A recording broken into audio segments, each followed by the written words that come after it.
Muy bien, hermanos, bendecidos en el nombre de Jesús. Bienvenidos, bienvenidos. Estamos una vez más juntos para compartir la palabra de Dios y ir creciendo en el conocimiento de la verdad. Ese es el mandato de nuestro Señor. El apóstol Pedro nos dice allá en 2 de Pedro 3:18, antes bien, crece en la gracia y en el conocimiento de nuestro Señor Jesucristo. El deseo de Dios es que crezcamos, que maduremos, que nuestro crecimiento, la renovación de nuestra mente sea parte de nuestra prioridad, ¿no? Eh, Dice en el libro de Lucas que debemos mirar bien cómo oímos. Mirad bien cómo oímos, dice la Escritura, ¿no? Y recuerden de que Adán y Eva oyeron la palabra del Señor, los mandatos que el Señor les dio fueron específicos, ellos debían obedecer a la voz que habían oído, pero Eva se dejó llevar por lo que vieron sus ojos, ¿no? Ya vio que el fruto era agradable a los ojos, dice la Escritura, ¿no? Tenemos que tener cuidado de dejarnos llevar por lo que vemos y no por lo que hemos oído, que es la palabra de Dios. Entonces es muy importante que crezcamos oyendo la palabra. La fe viene por el oír y el oír, ¿no? El oír, el Apocalipsis dice que oigamos bien lo que el Espíritu dice a la iglesia. Así que estamos nosotros procurando comprender, tener una mejor comprensión de cómo Dios trata con el mundo en general, de cómo Dios se relaciona con sus criaturas, con la creación. Dios es amor, Dios es bueno, su misericordia permanece para siempre, su justicia. Debido a que esa es la naturaleza de Dios y esos son sus atributos, todo lo que Dios hace lleva consigo la expresión y manifestación de esos atributos.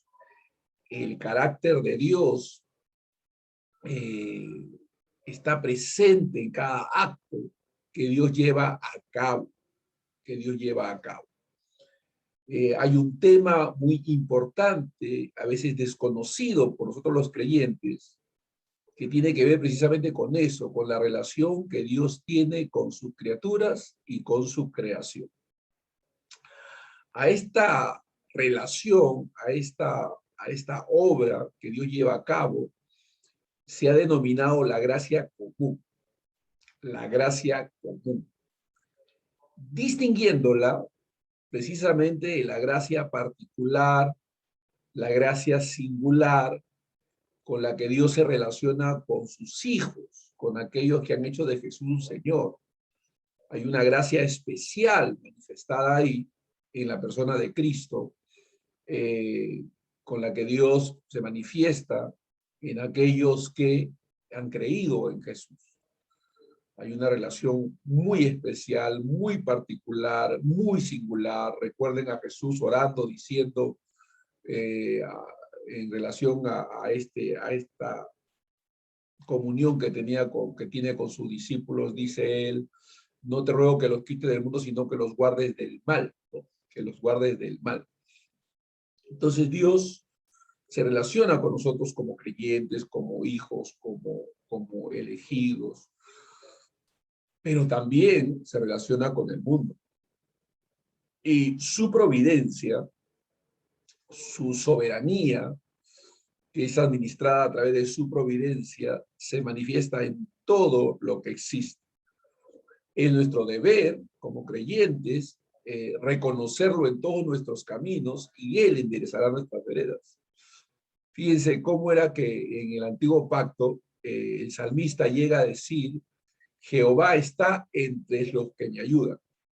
Jehová está entre los que me ayudan.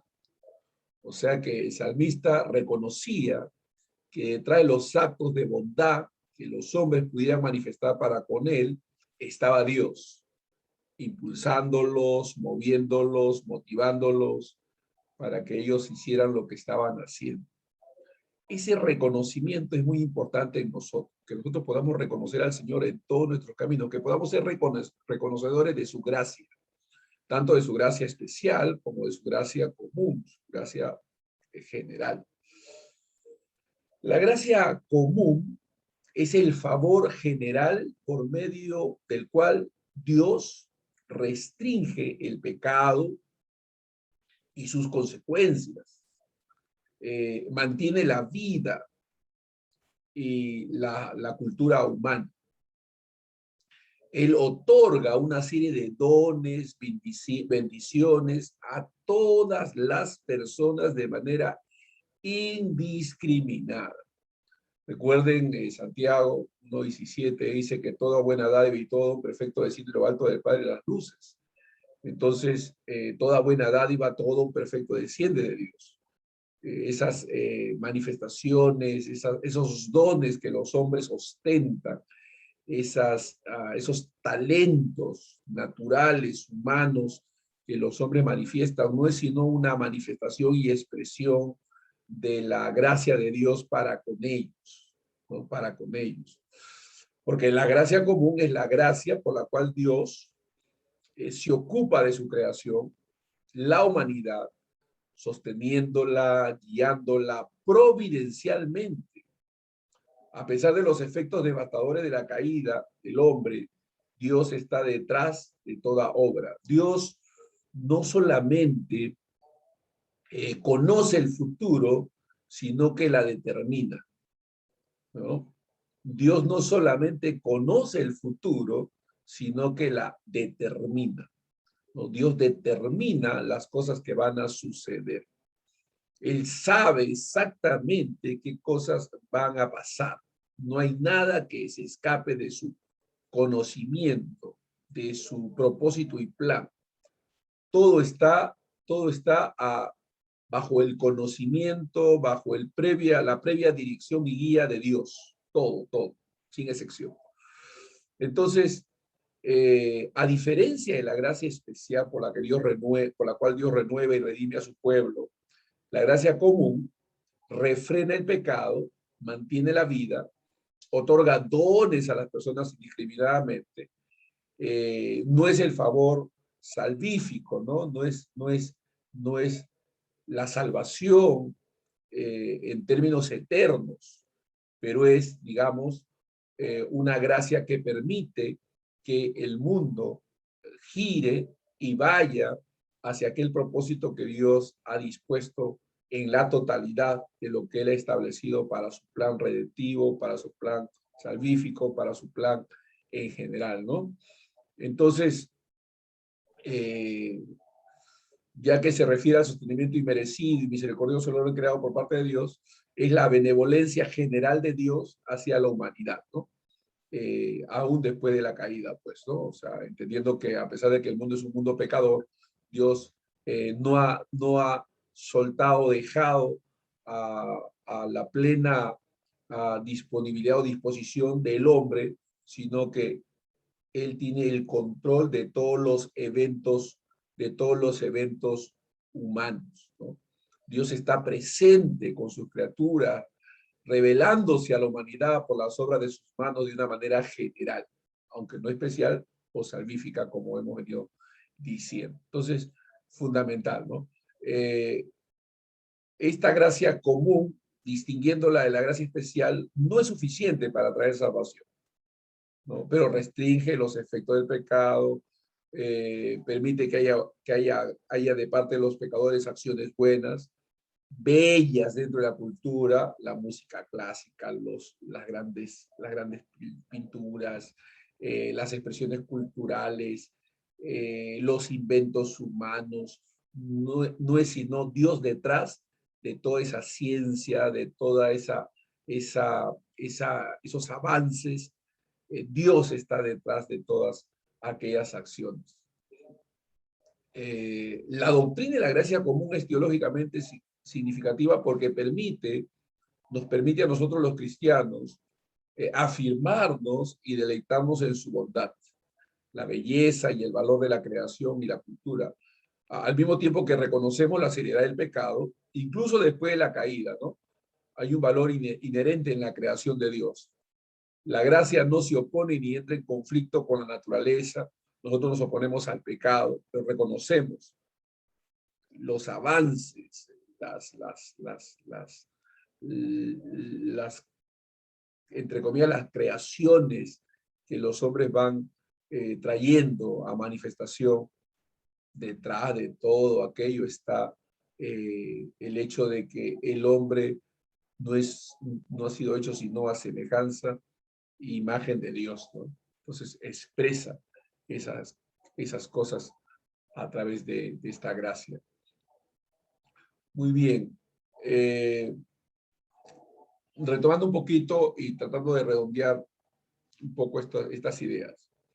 Cuando Adán y Eva pecaron, ellos se hicieron dignos del castigo eterno y de la separación de Dios. El día que pecare el hombre, ciertamente ese día morirá, había dicho Dios. Entonces, el hombre cayó, ¿no? De la misma manera, cuando los seres humanos pecan, hoy se hacen merecedores de la ira de Dios y del castigo eterno. En Romanos 6:23 dice, porque la paga del pecado es muerte. Esto quiere decir que una vez que las personas pecan, la justicia de Dios requiere una sola cosa, que queden eternamente separados de Dios, alejados de la posibilidad de experimentar sus cosas buenas y que vivan para siempre en el infierno, recibiendo solo la ira divina para siempre. Es decir, ¿qué merece el hombre sino la condenación? ¿Qué merece sino el castigo, la muerte? ¿No? Y aunque esto le sucedió a los ángeles que pecaron, y no podrían haber, esto podría haber sucedido también con nosotros, porque dice la Biblia en el libro de Segunda de Pedro, capítulo 2, verso 4, Dios no perdonó a los ángeles cuando pecaron, sino que los arrojó al infierno y les entregó a fosas de tinieblas reservadas para el juicio. O sea, en relación a los ángeles que cayeron, que pecaron, no hay ninguna señal en la Biblia de que haya posibilidad de redención para ellos, ¿no? De perdón, de justificación. O sea, no hay ninguna señal en la Biblia. O sea, Dios, cuando estos seres angelicales pecaron, según las escrituras, no puede pasearse de Génesis a Apocalipsis, no ve ninguna señal redentiva para ellos. Dios pudo haber hecho eso mismo con nosotros. Dios pudo habernos desechado totalmente. Pero en realidad Adán y Eva no murieron de inmediato. Aunque la sentencia de muerte empezó a cumplir en sus vidas a partir del día que pecaron, ¿no? La plena ejecución de la sentencia de muerte quedó demorada por muchos años. Además, millones de sus descendientes, aún hasta el día de hoy, no mueren y van al infierno tan pronto como pecan. O sea, no sucede eso, ¿no? Hay una gracia expresada en los actos de Dios. Es más, cuando Adán y Eva fueron arrojados del huerto del Edén, dice la Escritura que la razón por la que Dios hizo eso fue para cuidarlos, porque dice que ellos dijeron en el diálogo celestial divino, ellos dijeron, no dejemos al hombre aquí en el huerto, no sea que en la condición en que están, coman del árbol de la vida y vivan así para siempre, en esa condición caída, ¿no? Fíjense, o sea, hay un acto de gracia de parte de Dios al arrojarlos del huerto del Edén. Además, en la declaración de Génesis 3:15, cuando el Señor habla de la simiente, hay un ofrecimiento, ¿no? Hay una promesa redentiva en esa palabra. Es lo que han llamado los estudiosos el protoevangelio, ¿no? El protoevangelio es el anuncio del evangelio en esa declaración que Dios hace de la simiente, ¿no? Que es Cristo Jesús. Entonces, Dios está detrás de todos estos actos. Entonces podemos definir la gracia común de la siguiente manera. La gracia común es la gracia de Dios mediante la cual Él da a las personas innumerables bendiciones que no son parte de la salvación. Sí, o sea, la gracia común, digamos, no nos sirve para la salvación específica, redentiva, pero sirve para otras cosas que de alguna manera también posibilitan la oportunidad de salvación para los seres humanos. ¿no? Eso es para distinguirle. Se le llama común porque es común a todas las personas y no está restringida a los creyentes ni a los elegidos, como sí la gracia particular o la gracia especial. Para distinguirle la gracia común, identificamos como la gracia salvadora, la gracia de Dios que trae salvación a las personas. Por supuesto, cuando hablamos de la gracia común y gracia salvadora, no estamos indicando que haya dos clases de gracia, ¿no? En Dios, ¿no? Sino que la gracia de Dios se administra o manifiesta a sí misma de esta manera, en dos formas. Es la misma gracia, ¿no? Pero administrada de diferente manera, ¿no? Una gracia general y una gracia particular. Pero las dos es una sola gracia que posee de un solo Dios, ¿no? Entonces, es la administración de la gracia de Dios. La gracia común es diferente de la gracia salvadora en sus resultados. No produce salvación en sus receptores, la reciben por igual los creyentes y los incrédulos, y en su fuente no fluye directamente la obra expiatoria de Cristo, puesto que la muerte de Cristo no gana ninguna medida de perdón para los incrédulos y por tanto tampoco hace que tengan mérito las bendiciones de la gracia común para ellos, ¿no?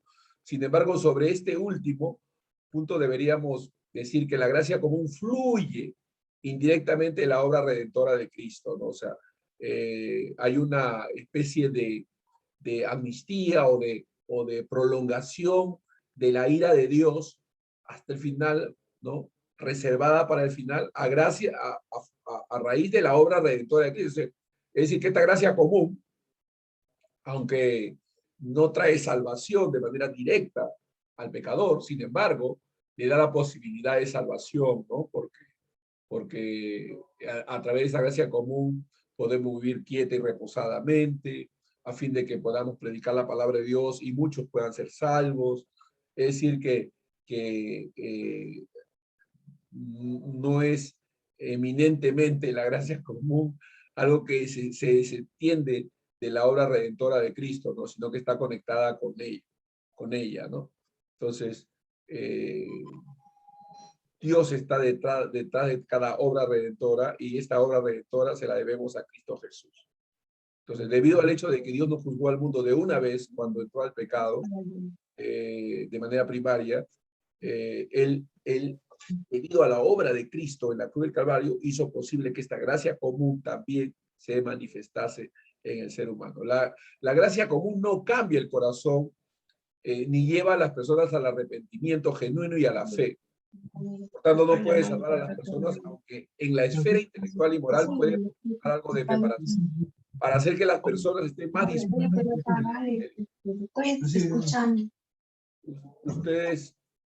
Ustedes recordarán que allá en el libro de Timoteo dice el Señor que debemos orar por las autoridades, orar por los que están en eminencia, dice la Escritura, para que vivamos quieta y reposadamente. A través de esta gracia común se restringe el pecado y a la vez pueden enunciarse o plantearse leyes justas, leyes morales, leyes que tengan valores universales. En fin, la gracia común hace posible que vivamos en un país sin guerras, sin conflictos sociales. O sea, esa es la gracia de Dios. O sea, por la gracia de Dios podemos vivir en libertad, en democracia, por la gracia de Dios. O sea, es el favor de Dios, aunque inmerecido, por supuesto, por eso se llama gracia, ¿no? Entonces, que la gracia de Dios se prolongue, que no haya muertes o muchas muertes o más muertes debido a la pandemia. Esa es la gracia de Dios, la misericordia de Dios. Todos merecemos morir, todos merecemos el juicio, todos merecemos la condenación, pero afortunadamente por gracia Dios libra, protege, guarda a la gente, ¿no? Entonces es la gracia de Dios. Entonces decimos, la gracia común no cambia el corazón humano, no lleva a las personas al arrepentimiento genuino y a la fe. Por lo tanto, no puede salvar a las personas. Pero en la esfera intelectual y moral puede proporcionar algo de preparación para hacer que las personas estén más dispuestas a aceptar el evangelio. La gracia común restringe el pecado, pero no cambia la disposición fundamental que de nadie hacia el pecado. Ni en ninguna medida significativa purifica la naturaleza humana caída, ¿no? O sea, no es que las personas puedan ser mejores desde el sentido, desde el punto de vista interno, ¿no? Es la obra de Dios, es por la gracia de Dios que esto se manifiesta. Ahora, restringe el pecado. Dice en el libro de Salmo 145:9, bueno es el Señor para con todos, sus misericordias y sus misericordias sobre todas sus obras. 145, versículo 9 dice eso. Bueno es el Señor para con todos y sus misericordias sobre todas sus obras. Recuerda Mateo 5:45, el Señor hace salir el sol sobre buenos y malos, hace llover sobre justos e injustos, ¿no? Entonces, Él administra su creación de manera que el beneficio de esta administración sea dada indiscriminadamente, llueve sobre buenos y malos, ¿no? La obra de Dios es magnífica, ¿no? Es gloriosa, es gloriosa. En el libro de Génesis, en esta historia que Dios registra de Abimelech, ¿no? Que dice la escritura que evitó que este hombre tomase a la mujer de Abraham, a Sara, dice la escritura, ¿no? Dice que Dios detuvo a Abimelech para que no tocara a Sara, la esposa de Abraham. Entonces, Dios restringió el pecado en este hombre, ¿no? Él le dice el Señor, yo sé que tú también con integridad de corazón has hecho esto, y yo también te detuve de pecar contra mí, y así no te permití que la tocase, dice la Escritura.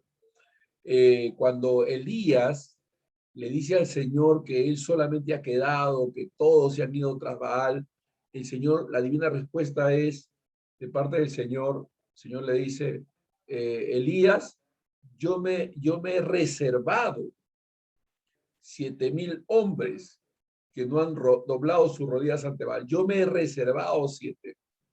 ¿Pudo Dios haberse reservado 8,000? Por supuesto. ¿Pudo haberse reservado 9,000? Por supuesto. ¿Pudo haberse reservado a todo el pueblo de Israel? Pudo haberlo hecho. O sea, Dios tiene el poder para restringir, para limitar el accionar del hombre. ¿Por qué no lo hace? Porque Él actúa bajo propósitos sabios, perfectos, bajo un plan que Él ha diseñado y por eso permite la acción pecaminosa en el hombre, aunque esta acción pecaminosa es restringida por Dios. ¿Recuerdan al diablo? Diciendo, tú has puesto cerco alrededor de Job, ¿no? Pero quítale ese cerco, a ver, mira, ponlo en mis manos. ¿Qué dijo Dios a Satanás? ¿Ya? Puedes tocar su cuerpo, más no toques su vida. Lo restringió, ¿no? Más no toques su vida. Entonces, el diablo también está restringido en su acción. Eso es Dios. Dios tiene el poder para hacerlo. Entonces, el hombre no manifiesta toda la maldad que tiene en su corazón porque Dios lo restringe. Y Dios lo restringe de manera directa o indirecta, ¿no? A través de las leyes, a través del temor, de las reservas que los hombres tienen para hacer ciertas cosas por vergüenza, por temor, etcétera. O sea, existen medios restrictivos que Dios utiliza para restringir. Puede ser directa o indirectamente, ¿no? En el caso de Abimelech fue de manera directa a través de los sueños, ¿no? Entonces, el Señor está detrás de toda obra. En 1 Samuel 25:34 dice, David reconoció esta verdad respondiendo, porque vive el Señor Dios, que es el que me ha defendido de hacerte mal, o me ha detenido de hacerte mal. Gloria a Dios. Entonces, es muy importante poder reconocer esta obra que Dios lleva a cabo en favor de las personas, de los seres humanos.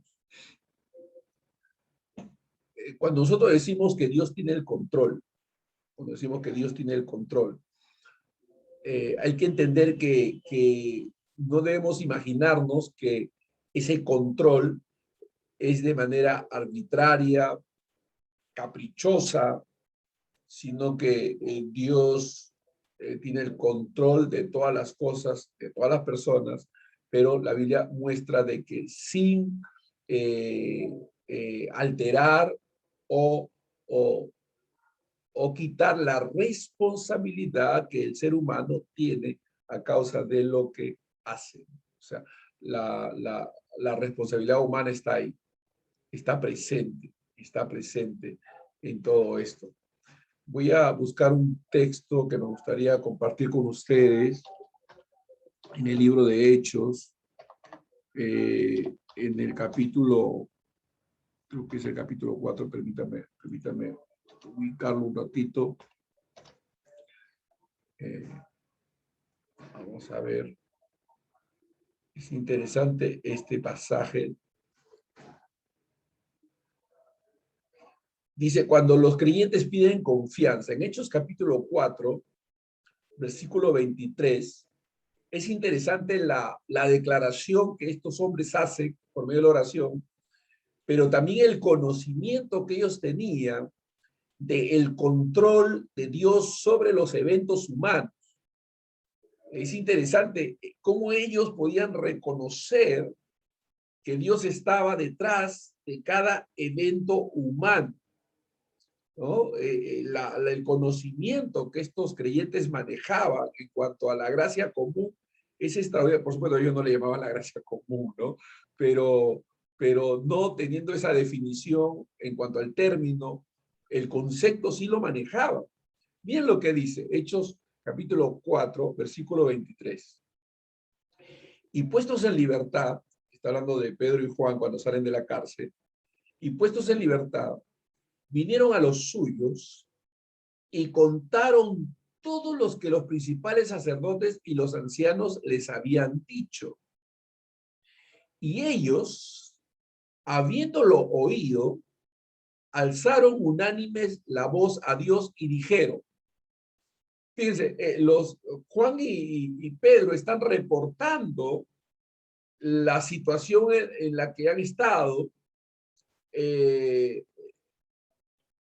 castigo al cual han sido sometidos, y cómo, bueno, han sido dejados en libertad, están delante de sus hermanos, han sufrido, han padecido, pero los creyentes, las primeras palabras que salen de su boca es soberano Señor.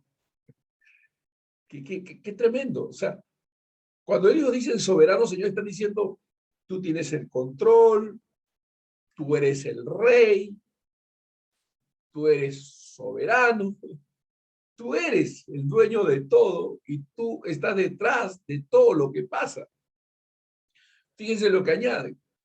Tú eres el Señor que hiciste el cielo y la tierra, el mar y todo lo que en ellos hay. O sea, tú lo has creado todo. Tú lo has creado todo. Perdón. Que por boca de David tu siervo dijiste, ¿por qué se amotinan las gentes y los pueblos piensan cosas vanas? Se reunieron los reyes de la tierra y los príncipes se juntaron a uno contra el Señor y contra su Cristo. O sea, ellos admiten que lo sucedido con Cristo no es sino la realización de algo anunciado por Dios. Una pregunta que pudiéramos hacernos a manera de reflexión es, si Dios conoce el futuro, ya, ¿cuándo lo conoce? Lo conoce siempre. ¿Lo ve como algo que va a suceder? Y él se entera, o lo ve como algo que él está determinado que así hace. Muy bien. Pero si Dios anuncia algo que va a suceder y tiene que suceder exactamente como Dios lo ha anunciado, quiere decir que su anuncio en sí mismo lo ha determinado. O sea, Dios ha determinado que así pase. Fíjense cómo lo reflexionan estos creyentes allá en Hechos 4:27. Porque verdaderamente se unieron en esta ciudad contra tu santo Hijo Jesús, a quien ungiste, Herodes y Poncio Pilato, con los gentiles y el pueblo de Israel. Ellos están reconociendo que lo que Dios ha anunciado ha sucedido, y ha sucedido por mano de estos hombres. Pero dice en el verso 28, para hacer, o sea, ellos han actuado y han terminado haciendo, versículo 28, para hacer cuanto tu mano y tu consejo habían antes determinado que sucediera. O sea, Dios había determinado que así sucediera. Y como lo había determinado, así tenía que suceder. Por cierto, uno pudiera pensar, bueno, pero si Dios lo ha determinado, entonces ¿por qué Herodes y Poncio Pilato son responsables? ¿Por qué ellos son juzgados como responsables y finalmente terminaron haciendo lo que Dios así había determinado? ¿Por qué? Porque las motivaciones, las razones que tuvieron estos hombres para hacerlo fueron razones malas. Sus propósitos eran malos. Los propósitos de Dios para determinar aquellas cosas eran buenas. Los propósitos de Dios era que Cristo Jesús redimiese a sus santos, a sus escogidos. Pero estos querían asesinar a Jesús por celos, venganza política, etc. Entonces, ellos son responsables. La responsabilidad humana no se pierde a causa de que Dios es soberano. Por el contrario, Dios es soberano y el hombre es responsable. Dice, y ahora, Señor, mira sus amenazas y concede a tu siervo que con todo de nuevo hable en tu palabra, mientras extiendes tu mano para que se hagan sanidades y señales y prodigios mediante el nombre de tu santo Hijo Jesús. Ahora, ellos conocen que está dentro del plan de Dios, reconocen que está dentro del plan de Dios que todo esto pase, y saben que el plan de Dios es que el evangelio sea predicado, sea anunciado, pero no obstante oran para que el evangelio, la palabra de Dios sea predicada. O sea, ellos asumen su rol. Ellos saben que detrás de esa acción de predicar el evangelio está la voluntad de Dios establecida. Sin embargo, oran a Dios. Entonces, no quita la responsabilidad que podamos tener de orar, de predicar, de servirle, de obedecerle. Pero Dios está detrás de cada uno de estos eventos. Versículo 31. Cuando hubieran orado, el lugar en que estaban congregados tembló y todos fueron llenos del Espíritu Santo y hablaban con denuedo la palabra de Dios. Maravilloso, ¿no? O sea, Dios está, porque a veces nosotros tenemos la idea de que, y he escuchado creyentes decir, pastor, pero si Dios conoce todas mis necesidades y Él sabe de qué cosas tengo necesidad, ¿por qué se las tengo que pedir? Si Él ya sabe, si Él me va a proveer. Bueno, porque Dios ha establecido llevar a cabo esa provisión y usar como medio la oración.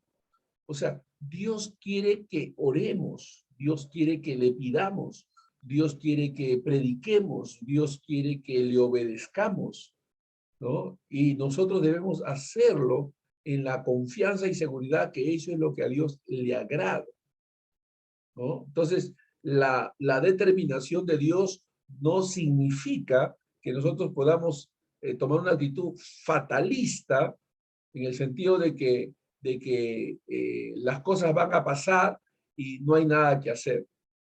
No, las cosas van a pasar, pero hay algo que tenemos que hacer, ¿no? Somos colaboradores de Dios. Estamos detrás de detrás de, o estamos convencidos de que detrás de esas acciones que nosotros llevamos a cabo está Dios obrando. Es como cuando algunos toman el texto y dicen, si Dios pone y quita reyes, entonces, ¿qué me queda? Si Dios pone y quita, que no tengo que hacer nada. Dicen, no. Pero el medio que Dios ha elegido para poner y quitar reyes en algunos casos es también el voto democrático, ¿no? Entonces, inclusive Dios puede usar algunas cosas injustas de parte de los hombres, pero no porque Dios sea injusto, sino porque permite que estas acciones lleven a un propósito bueno y glorioso, ¿no? Entonces, Dios está obrando sobre la humanidad. Nuestra responsabilidad ya como creyentes es orar y pedir que Dios sea glorificado en todo, que Dios manifieste su gracia, su poder. ¿No dijo el Señor que cuando oremos pidamos que su reino, su voluntad sea hecha aquí en la tierra como es en el cielo y que venga su reino, ¿no? A nosotros, ¿no dice la palabra de Dios que oremos así? Amén. Dios va a cumplir sus propósitos, pero nuestro papel, nuestro lugar es orar. Y de la misma manera tenemos que relacionarnos con el mundo en esa gracia y bendecir y servir a la humanidad en tanto estemos aquí y en cuanto podamos hacerlo, ¿no? O sea, tenemos ese papel también. Esa es nuestra función y labor. Estamos en este mundo para hacer sal y luz en esta tierra. Nuestro papel fundamental en este mundo es el sal y luz, ¿no? Y este es un tiempo de gran desafío para hacerlo. Nosotros debemos asumir ese papel con la responsabilidad de una persona redimida.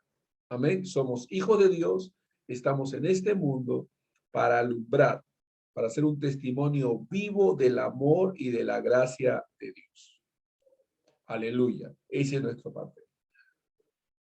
Muy bien.